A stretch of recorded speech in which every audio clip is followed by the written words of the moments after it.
अथ श्रीयोगवासिष्ठे उत्पत्तिप्रकरणे द्वादशोत्तरशततमः सर्गः। श्रीवसिष्ठ उवाच यस्मिंस्तस्मिन् पदार्थे हि येन येन यथा तथा तीव्रसंवेगसम्पन्नं मनः पश्यति वाञ्छितम् जायते म्रियते चैषा मनसस्तीव्रवेगिता सौम्याम्बुबुद्बुदालीव निर्निमित्ता स्वभावतः शीतता तुहिनस्येव कज्जलस्येव कृष्णता लोलता मनसो रूपं तीव्रा तीव्रैकरूपिणी। श्रीराम उवाच कथमस्यास्ति लोलस्य वेगो वेगैककारणं चलता मनसो ब्रह्मन् बलतो विनिवार्यते।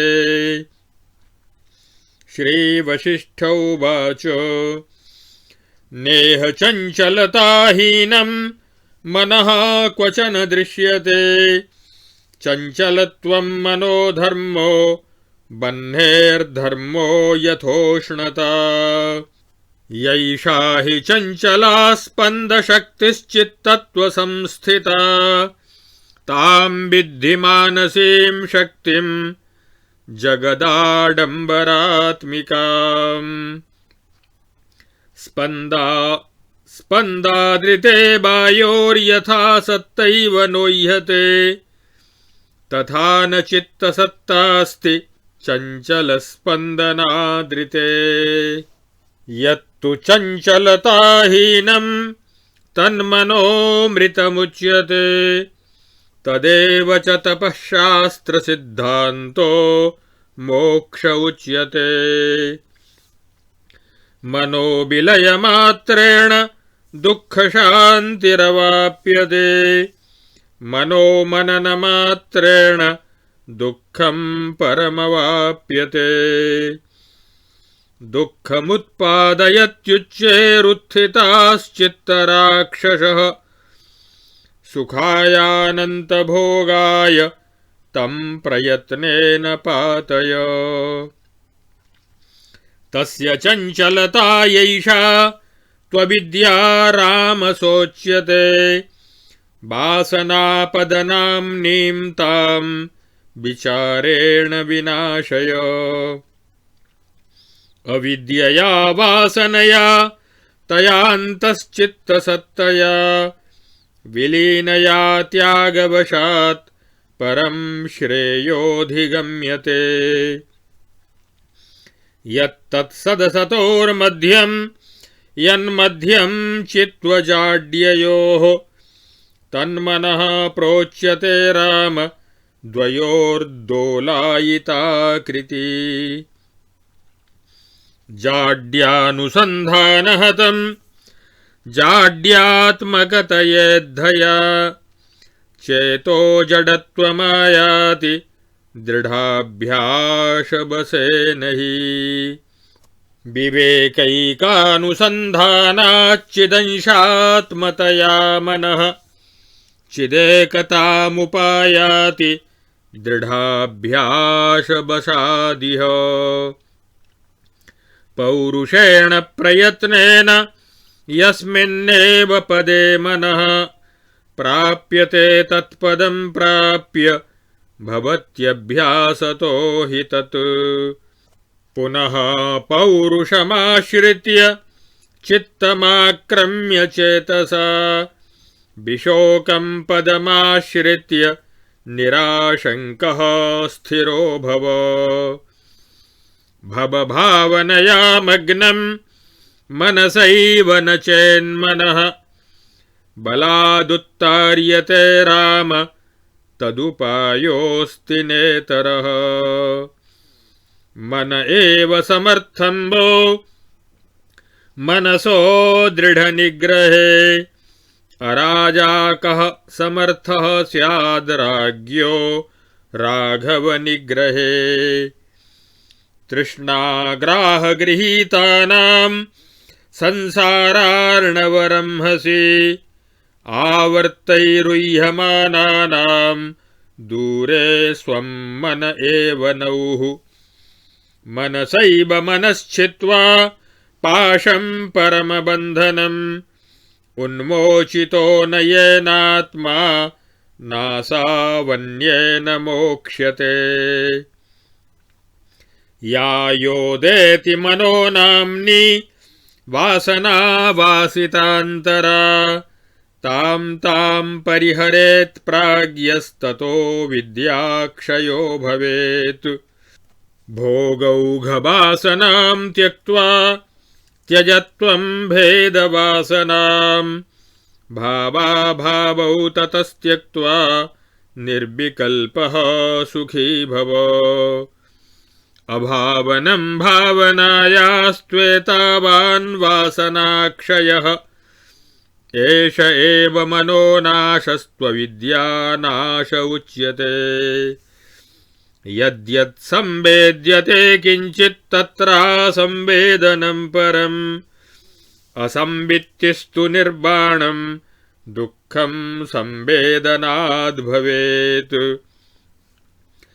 स्वेनैव तत्प्रयत्नेन पुंसः संवेद्यते क्षणात् भावस्याभावनं भूत्यै तत्तस्मान्नित्यमाहरेत् रागादयो ये मनसीप्सितास्ते बुद्ध्वेह तांस्तांस्त्वमवस्तु भूतान् त्यक्त्वा तदास्याङ्कुरमस्तबीजं मा हर्षशोकं समुपैहि तृप्तः।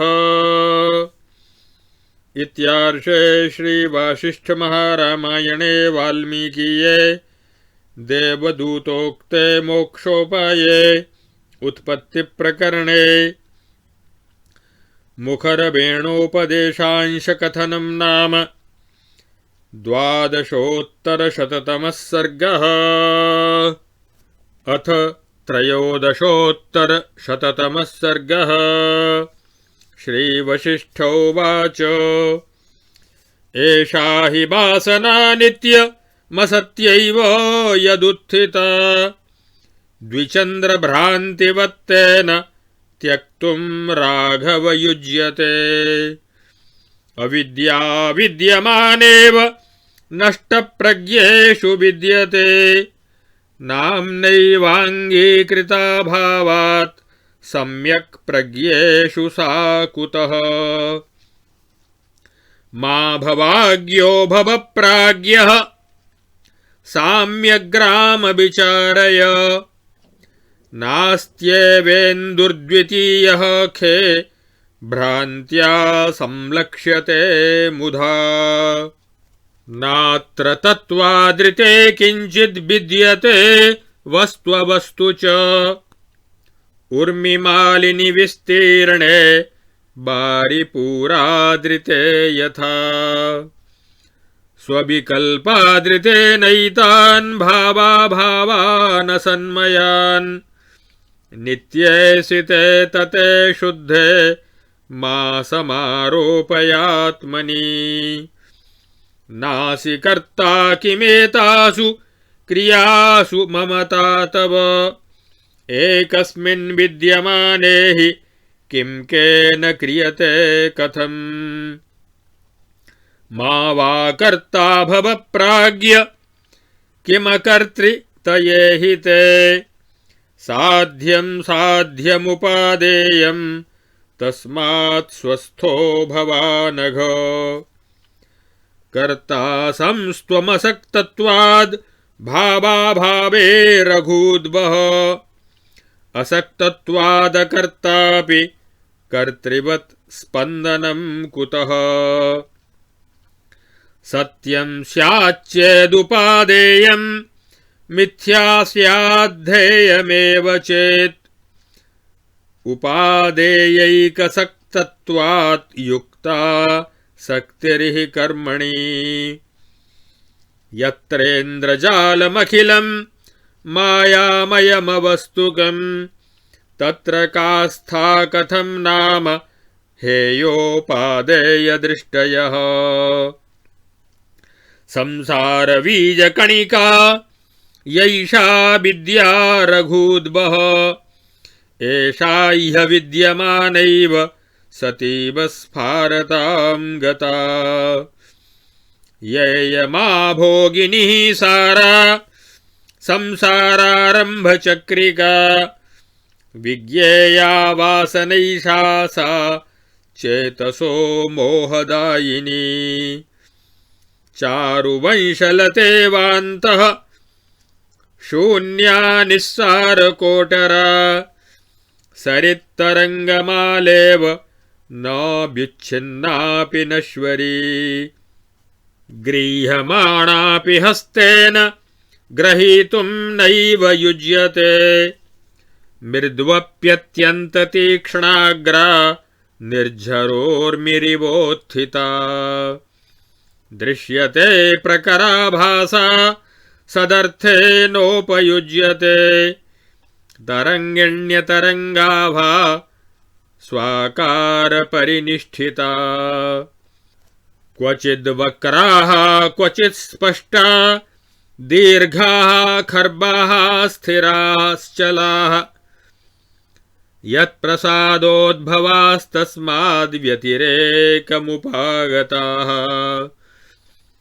अन्तः शून्यापि सर्वत्र दृश्यते सारसुन्दरी न क्वचित् संस्थितापीह सर्वत्रैवोपलक्ष्यते जडैव चिन्मयी वासावन्यस्पन्दोपजीविनी निमेषमप्यतिष्ठन्ति स्थैर्याशङ्कां प्रयच्छति ज्वालावच्छुद्धवर्णापि मषीमलिनकोटरा बल्गन्त्यन्यप्रसादेन दीयते तदवेक्षणात् आलोके विमले म्लाना तमस्यपि विराजते मृगतृष्णेव शुष्काभा नानावर्णविलासिनी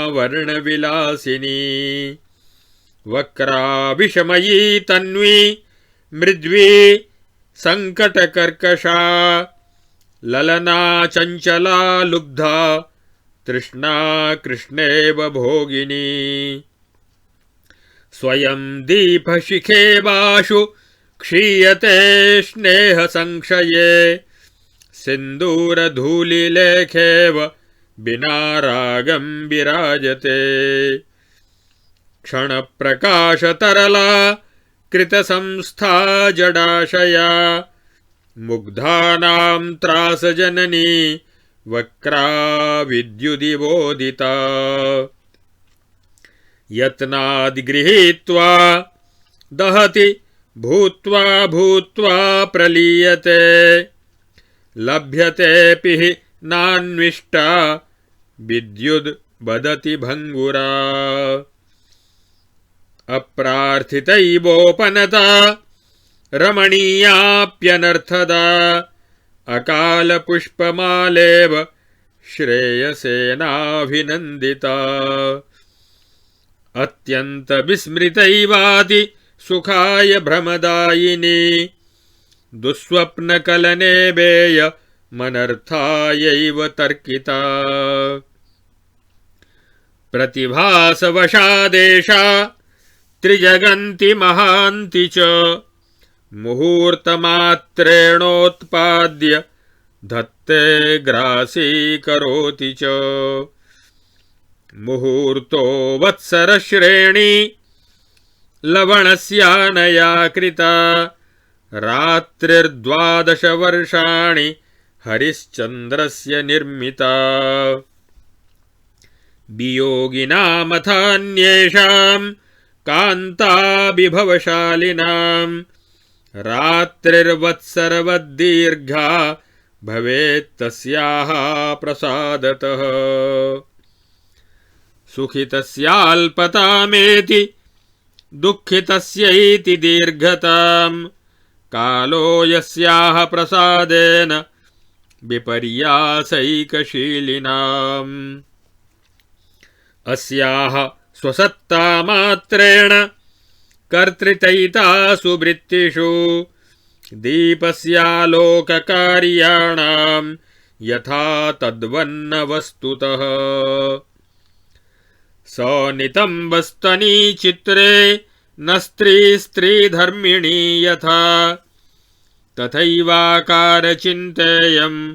कर्तुं योग्या न किञ्चन मनोराज्यमिवाकारभासुरा सत्यवर्जिता सहस्रशतशाखापि न किञ्चित् परमार्थतः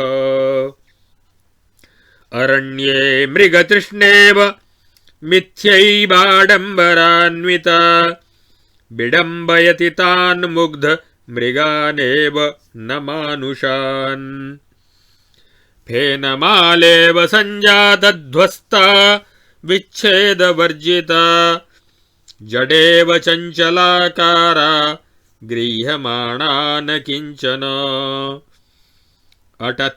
अटत्युड्डामराकारा रजः प्रसरधूसरा बलात्कल्पान्तवात्येव स्वाक्रान्तभुवनान्तरा धूमालीवाङ्गसंलग्ना दाहखेदप्रदायिनी गर्भीकृतरसाक्रम्य जगन्ति परिवर्तते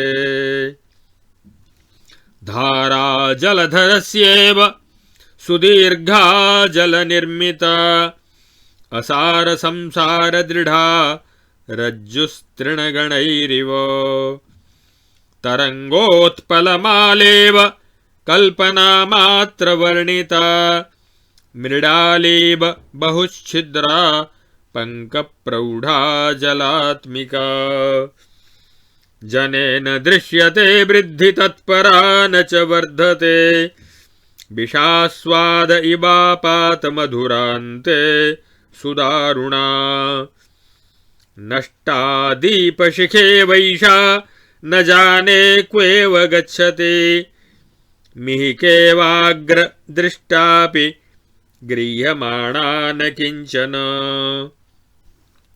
पांसु मुष्टिरिवाकीर्य प्रेक्षिता पारमाणवी आकाशनीलिमेवैषा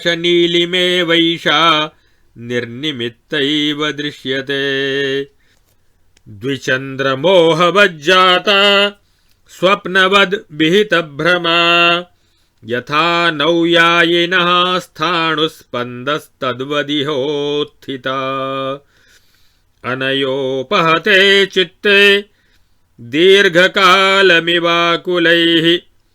जनैराकल्प्यते दीर्घ संसारस्वप्नविभ्रमः अनयोपहते स्वस्मिंश्चित्राश्चेतसि विभ्रमाः उत्पद्यन्ते विनश्यन्ति तरङ्गास्तोयधेरिव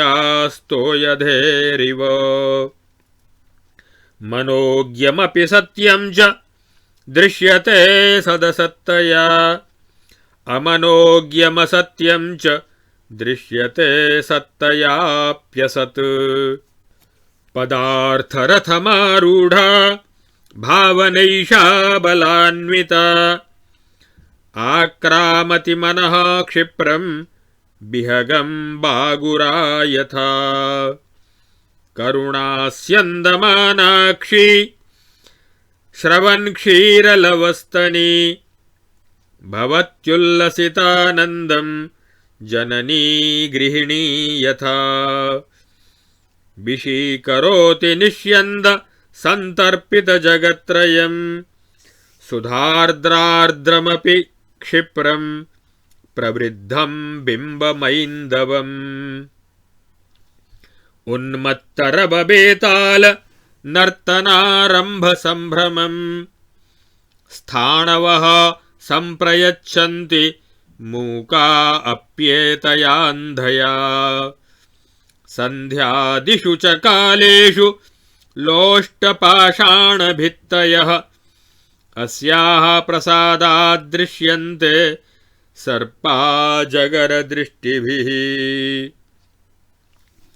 एकोऽपि द्वितयोदेति यथा द्विशशि दर्शने दूरमभ्याशतां याति स्वप्ने स्वमरणं यथा आदीर्घं क्षणतामेति कालस्येष्टा यथा निशा क्षणो वर्षमिवा भाति कान्ताविरहिणामिव न तदस्तीह यन्नाम न करोति यमुद्धता अस्यास्त्वकिञ्चनायास्तु शक्ततां पश्य राघव संरोधयेत् प्रयत्नेन संविदेवाशु संविदम् सरित् श्रोतो निरोधेन शुष्यत्येषा मनोनदी श्रीराम उवाच अविद्यमानयैवेदम् पेलवाङ्ग्या सुतुच्छया मिथ्याभावनया नाम चित्रमन्धीकृतं जगत् अरूपया निराकृत्या चारुचेतनहीनया असत्येवाप्यनश्यन्त्या चित्रमन्धीकृतं जगत् आलोकेन विनश्यन्त्या स्फुरन्त्या तमसोऽन्तरे कौशिके क्षणधर्मिण्या चित्रमन्धीकृतं जगत् कुकर्मैकान्तकारिण्या न सहन्त्या विलोकनम् देहमप्यभिजानन्त्या चित्रमन्धीकृतं जगत् सुदीनाचारधर्मिण्या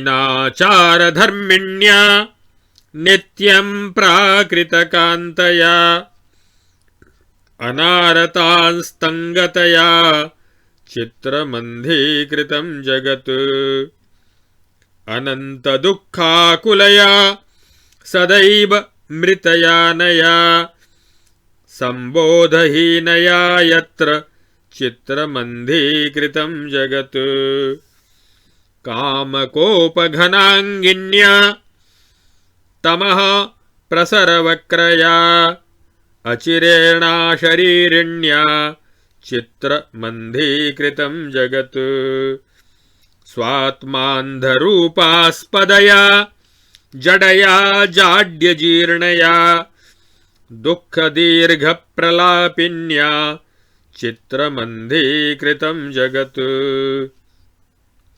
पुरुषासङ्गसङ्गिन्या रागिण्या क्रिययानया विद्रवन्त्या विवक्षासु चित्रमन्धीकृतः पुमान् पुरुषस्य नया शक्ता सोढुमीक्षितुमप्यलम् तया स्त्रिया वर्णया चित्रमन्धीकृतः पुमान् न यस्याश्चेतनैवास्ति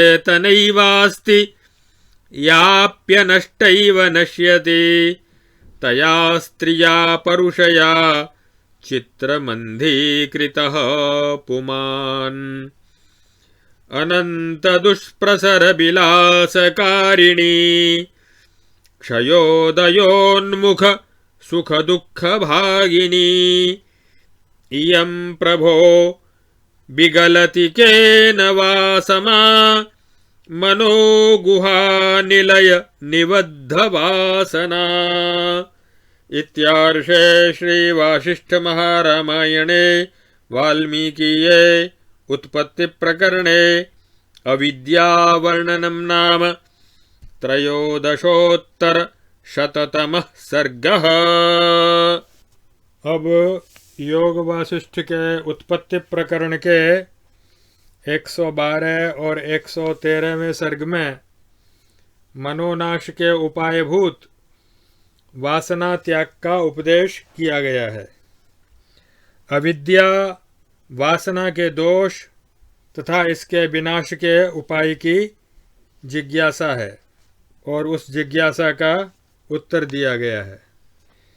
श्री वशिष्ठ जी ने कहा, जैसे बर्फ का रूप शीतलता और काजल का रूप कालिमा है, उसी प्रकार मन का रूप अत्यंत चंचलता है। श्री राम जी ने पूछा, ब्रह्मन, इस अत्यंत चंचल मन के तीव्र वेग या चपलता का बलपूर्वक निवारण कैसे हो सकता है? श्री वशिष्ठ जी ने कहा, श्री राम, इस जगत में कहीं भी चपलता से रहित मन नहीं देखा जाता। जैसे उष्णता अग्नि का धर्म है, वैसे ही चंचलता मन का स्वाभाविक धर्म है। चेतन तत्व में जो चंचल क्रिया शक्ति विद्यमान है, उसी को तुम जगत का आडंबर रूप मानसी शक्ति समझो। जैसे स्पंदन और अस्पंदन के बिना वायु के अस्तित्व का पता ही नहीं चलता, वैसे ही चंचल स्पंदन चेष्टा के बिना चित्त का अस्तित्व ही नहीं है। जो मन चंचलता से रहित है, वही मरा हुआ कहलाता है, वही तप है और वही शास्त्र का सिद्धांतभूत मोक्ष कहलाता है। मन के विनाश मात्र से संपूर्ण दुखों की शांति हो जाती है और मन के संकल्प मात्र से परम दुख की प्राप्ति होती है। हे श्री राम, मन की जो यह चपलता है, वह अविद्या से उत्पन्न होने के कारण अविद्या कही जाती है। उस अविद्या का ही दूसरा नाम वासना पद है। उसका विचार के द्वारा नाश कर देना चाहिए। विषय चिंतन का त्याग कर देने से अविद्या और वासनामयी उस चित्त सत्ता का अंतःकरण में लय हो जाता है और ऐसा होने से परम श्रेय मोक्ष सुख की प्राप्ति होती है। पौरुष प्रयत्न के द्वारा मन को जिस भी वस्तु में लगाया जाता है, उसी को प्राप्त होकर वह अभ्यासवश तद्रूप हो जाता है। जो संसार सागर के वेग में पड़कर तृष्णा रूपी ग्राह की डाढ़ों में फंस गए हैं और भ्रम रूपी आवर्तों द्वारा दूर बहाए जा रहे हैं, उनके वहाँ से पार जाने के लिए अपना जीता हुआ मन ही नौका रूप है। जिसने परम बंधनकारी मन रूपी पाश के अपने जीते हुए मन के द्वारा ही काटकर आत्मा का उद्धार नहीं कर लिया, उसे दूसरा कोई भी बंधन से नहीं छुड़ा सकता। विद्वान पुरुष को चाहिए कि हृदय को वासित करने वाली जो वासना, जिसका दूसरा नाम मन है, उदित होती है, उसका परित्याग करे, उसे मिथ्या समझकर छोड़ दे। इससे वासनात्मक मन के साथ ही अविद्या का क्षय हो जाता है। भावना की भावना न करना ही वासना का क्षय है। इसी को मन का नाश एवं अविद्या का नाश भी कहते हैं। हे रघुनंदन, भ्रम से दो चंद्रमाओं की प्रतीति के समान यह वासना नित्य असत्य होती हुई ही सत्य के समान उठ खड़ी हुई है। इसलिए इसका त्याग कर देना ही उचित है। यहाँ पर तत्व अद्वितीय परब्रह्म के सिवाय न कोई सद्वस्तु है और न असद वस्तु। जैसे तरंगमालाओं से परिपूर्ण विशाल महासागर में जल राशि के सिवा दूसरी कोई वस्तु नहीं है, उसी तरह संसार में ब्रह्म के सिवा दूसरा कोई भाव या अभाव रूप पदार्थ नहीं है। यदि कर्म का फल सत्य हो तो कर्म उपादेय ग्राह्य होना चाहिए, और यदि उसका फल मिथ्या हो तो वह कर्म सर्वथा हेय त्याज्य ही होना चाहिए, क्योंकि सब लोग एकमात्र उपादेय वस्तु में ही आसक्त होते हैं। चूंकि कर्म का फल मिथ्या है, अतः उसमें आसक्त न होना ही उचित है। इंद्रजाल के समान यहाँ सब कुछ मायामय और अवास्तविक है, फिर उसमें क्या आस्था हो सकती है? कैसे हेय और उपादेय दृष्टियां हो सकती हैं? रघुकुल तिलक श्री राम संसार वृक्ष की बीज कणिका रूप यह जो अविद्या है, इसका अस्तित्व नहीं है, तो भी यह सत्तायुक्त वस्तु की भांति विस्तार को प्राप्त हुई है। यह अविद्या मनोराज्य की भांति केवल कल्पित आकृति मात्र से भासित होती है। सत्यता का इसमें सर्वथा अभाव है। यद्यपि यह सैकड़ों हजारों शाखाओं से युक्त जान पड़ती है, तथापि वास्तव में कुछ भी नहीं है। यह जंगल में प्रतीत होने वाली मृग तृष्णा की भांति मिथ्या ही है, तो भी इसने व्यर्थ ही आडंबर फैला रखा है। जैसे मृग तृष्णा उन भोले भाले मृगों को ही धोखे में डालती है, मनुष्यों को नहीं, उसी प्रकार यह अविद्या अज्ञ पुरुषों को ही धोखा देती है, विज्ञ पुरुषों को नहीं। जैसे प्रलय काल की आंधी भीषण रूप धारण कर धूल राशि से व्याप्त हो बलपूर्वक तीनों लोकों को आक्रांत कर लेती है, उसी प्रकार अविद्या भी भयंकर आकार धारण कर विचरती है। रजोगुण के आधिक्य से वह धूसर जान पड़ती है और हठात लोक लोकांतरों को पद दलित कर देती है। जैसे आकाश में अकारण ही नीलिमा दिखाई देती है, उसी प्रकार यह अविद्या भी किसी कारण के बिना ही प्रतीति का विषय होती है। दो चंद्रमाओं के भ्रम की भांति इसकी उत्पत्ति हुई है। यह स्वप्न के समान भ्रम उत्पन्न करती है, और जैसे नौका द्वारा यात्रा करने वाले लोगों को तटवर्ती ठूठे काठ में भी गतिशीलता की प्रतीति होती है, वैसे ही यहाँ इस अविद्या का उत्थान हुआ है। यह अविद्या जब चित्त को दूषित कर देती है, तब इससे व्याकुल हुए लोगों को दीर्घ काल तक संसार रूपी स्वप्न का भ्रम बना रहता है।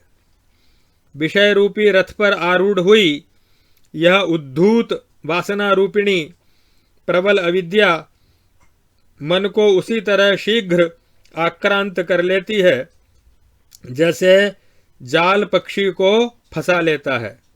जैसे विवेक बुद्धि से विषय बुद्धि का निरोध किया जाता है, उसी तरह प्रयत्न पूर्वक इस वासना रूपिणी अविद्या का भी शीघ्र निरोध करना चाहिए।